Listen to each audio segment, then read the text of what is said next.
The Justice Centre's new report shows something Canadians were never meant to see. During COVID, the federal government wasn't informing the public, it was running psychological operations. In plain terms, brainwashing. A state-run effort to shape belief, mood, and behavior, and it didn't end when the pandemic did.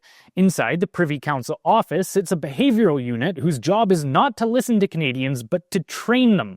The Impact and Innovation Unit was sold as a harmless nudge shop, but in truth, it became a social engineering arm of the federal government. Its work was not public health, but compliance. During the pandemic, this unit tested fake news stories about vaccine injuries, then observed which emotional cues pushed people away from fear and toward obedience.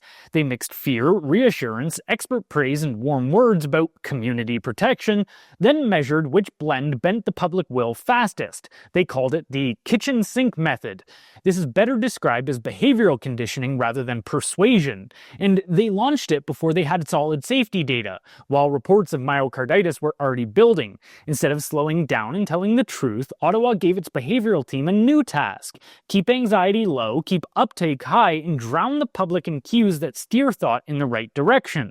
This is how a government acts when it no longer sees citizens as thinking adults. It sees them as empty vessels waiting to be filled. It sees them as objects to be shaped.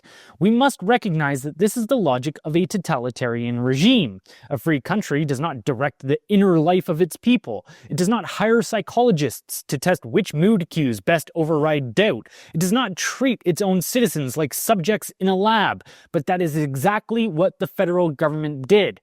Canadians were never given a chance to think for themselves because Ottawa had already decided their thoughts for them.